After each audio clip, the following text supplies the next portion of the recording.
bright as loot there. I'm gonna move it up a little bit more again.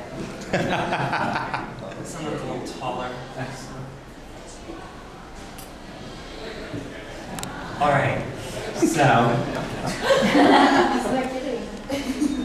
Joseph Sean Burgess, the MCMLX.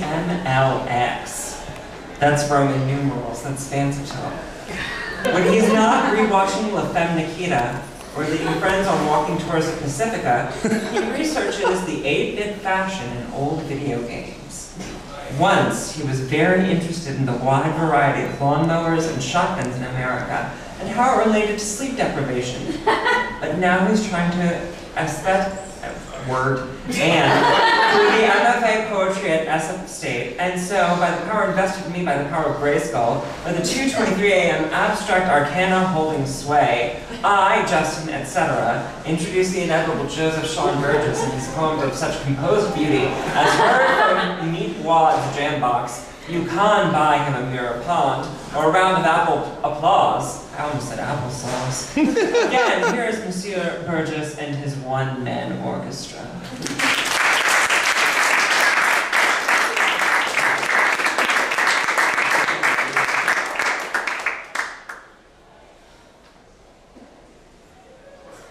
Thank you.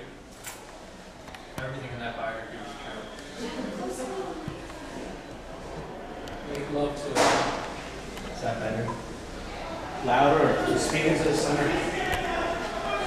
I'm gonna read you some poems. Whiskey or the poetics of fuck you. Dusty Jr. writes. After all, Dusty Jr. writes. Whiskey, I can still taste it when I wake up. Never again. I am standing on the bottom of an overturned boat. That as a child my two names were. In the summer we chopped off dogtails with a hand axe. My mother ran from the house, and we found her later slumped against a tree. Or this memory of my friend Delia. I don't know where to go from her. That my mother ran from the house into the woods. Or this memory is a fabrication of a yellow moon, sea fog, ambulance sirens, that we were three brothers, a father and a mother gathered in the dark. I called her a name that, or this whiskey breath, the smell of wood smoke, this name that I am remembering in the summer, that night I stayed up late.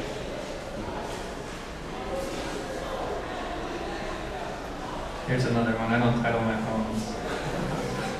It's an observation.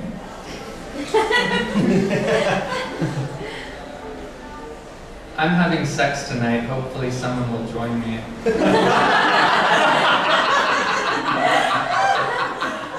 Or because I brought this ski mask and I don't know why.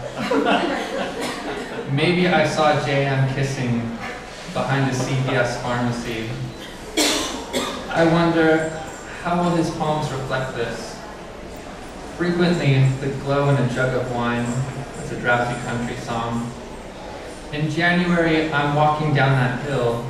Really, my pulse is a defective megaphone. Sometimes, this one photo isn't enough. Okay, stop. From my window, there's a white flower poking out of a root. Outside, a little girl screaming, sunlight, a prisoner in my hand. Too bad my liver is a beat-up armchair. Or blood, the sword is warm. Or Becky lifting her dress above her head. I'm now living in the past of my favorite writers. Soon, a dog barking by accident. I haven't killed anything yet, but I'm trying.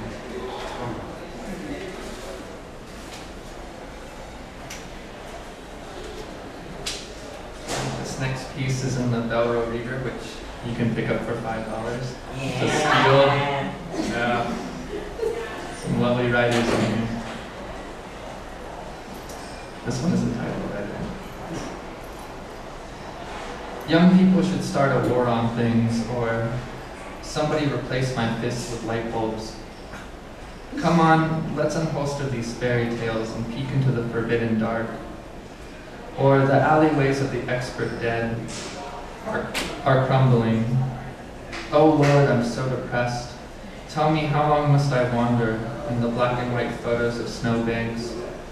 Too close to a hatchet's profile, too familiar like the shape of bone after an accident, transparent as memory, as fish, as an apple's laugh. Young people should start a war on things, or everybody shut up, I'm talking. Okay, let's dismantle those trees, which is a fading image, which deserves to be choked, which should be retired to a houseboat. Life as vignette, as an apology, as an excuse. I'm going to steal your keys, learn Chinese, strawberry, cat's paw. Really, I'm going to steal your keys and frame young people. We should start a war on young people before they are organized.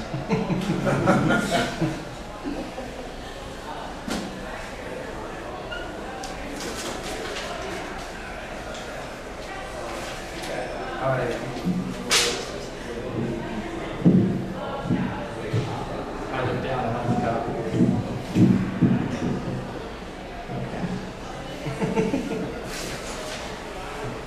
Okay. These next two poems are some collaborative pieces I did with Mr. Mikkel Fresh back then, and I'm going to read them.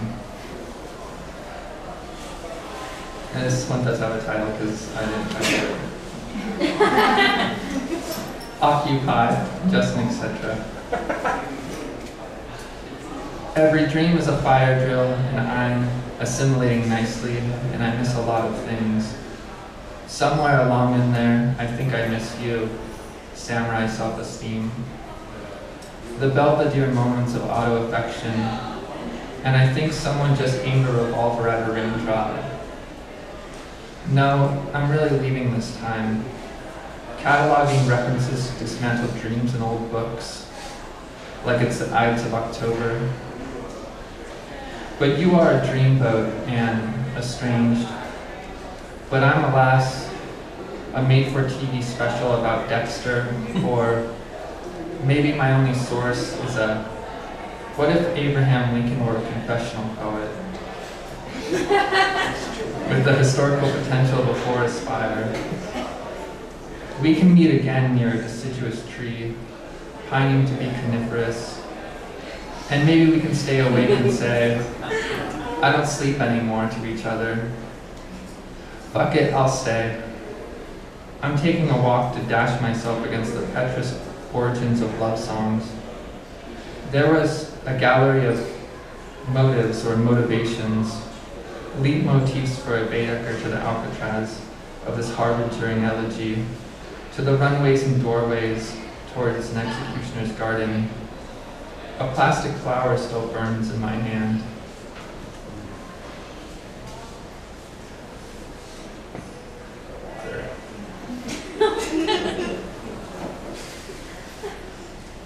Okay.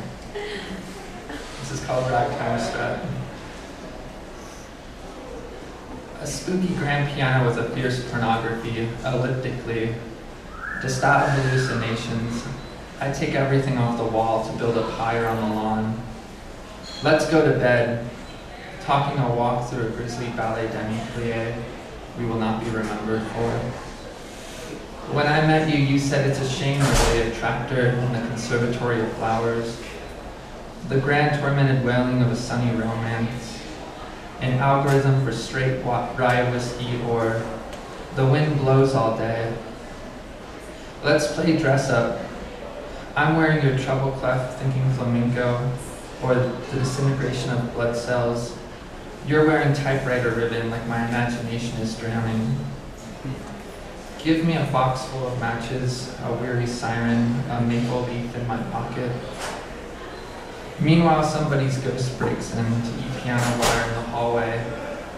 Let's stay awake and listen to intimate confessions over shortwave radio. Or sometimes a composer rearranging deaths alphabetically for all of my dreams. There is an old song about a hanging judge, a silky breath. This one's called San Francisco. You can't even spell it, bro. Enjoy your life. We're on a one-way train that way, bro.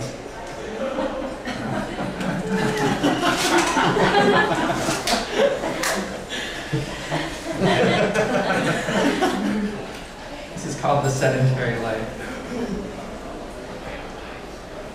A little ghost as a ghost of itself dismantling.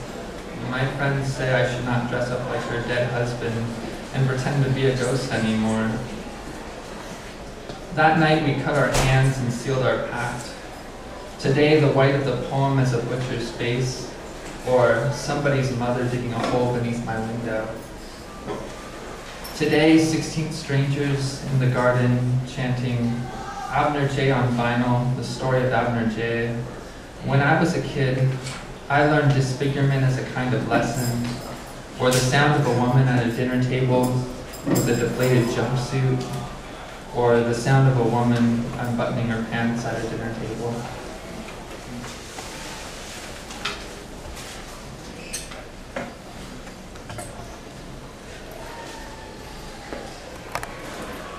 A short history of evil, or snowfall in the garden, or her door creaking open again. Ideally, I am back in the graveyard with a girl named Delia, that she takes my hand, pulls it off, blood spills everywhere, and it's snowing again. Isn't that something that I could go back in time only to fail to save her? Ideally, in this story I am the anti-hero. I know every grudge against every person that has wronged me.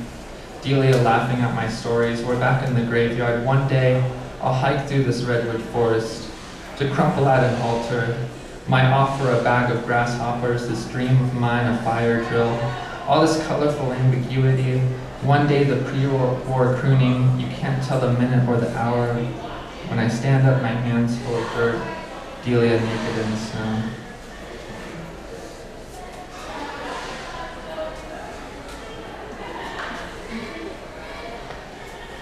This reading really drives you out. Let me just read this. Thank you.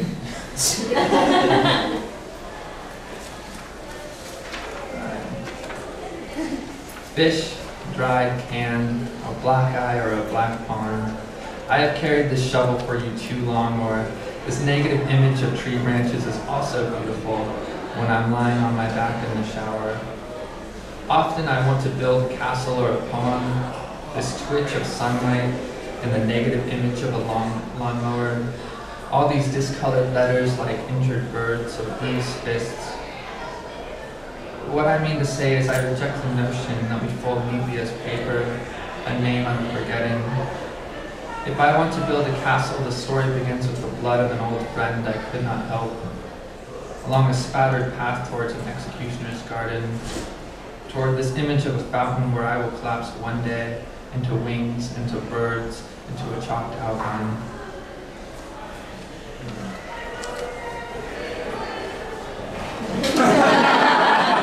I don't know how that goes. One more crooked step north, still I smell honeysuckle along the street, however faded, or the damaged wilderness in a painting in a motel somewhere. No, let me take that back.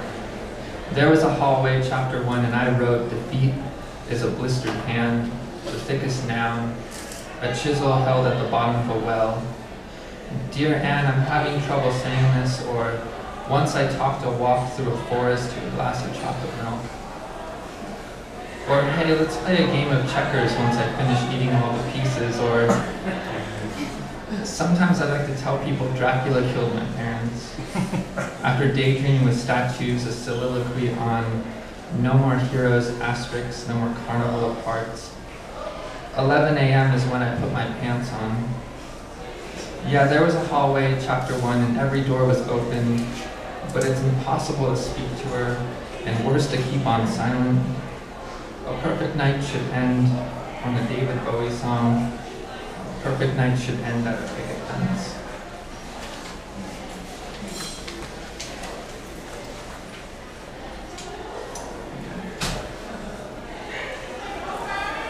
This next piece was published in Matthew Scherning's wonderful Gesture magazine.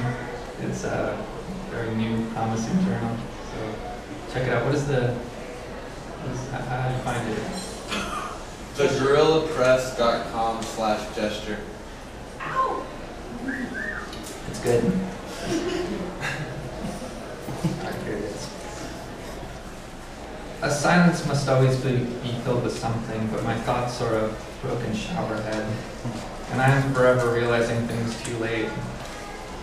So cut their throats with a bass solo or rebuild the image as a long-lost puppy. First, give nothing away. Lie if you have to. The image is contingent on a lie. There was never a puppy to begin with anyway. A man boards a plane in Portland, Oregon in November of 1971.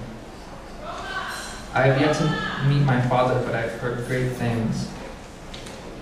According to an artist's rendering of a phone booth, teenagers are bored, many are jobless. The problem is twofold and cannot be solved in this space alone, but at least I tried. Silence is a story about a boy and his elephant. No, forget the boy. I doubt the legitimacy of his elephant. Silence is this plate I found in my garden, or the 3 blank pages at the end of a dime novel. My sources tell me I'm too circumspect to be confused for Abraham Lincoln. I tell them to fuck off. However elusive, ampersands are necessary lies. Silence too is a lie, but we are otherwise comforted by its vague gesture, its silhouette, a figure passing by a doorway.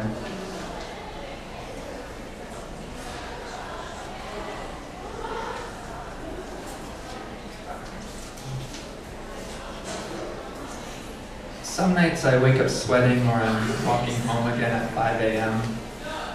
Let me borrow this bucket of nails, this picture, my likeness to that of a serial killer.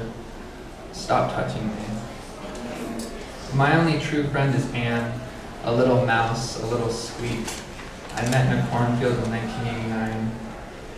Soon we'll see in this memory raindrops, the morning I left you, my father driving away in a white pickup, headlights I'm imagining, ghosts in the trees. For a moment, a dusty trail through every sleeted window. Sometimes the distance between things isn't so overwhelming. Yeah, I think I could love her. A line in a song I wrote, I'm still ashamed of. Sometimes we are Georgia bound, or a plastic flower still burns in my hand, or if I'm living, is this an absurd blue suit? The neck of my next victim, John Fahey's Beverly is heard underwater.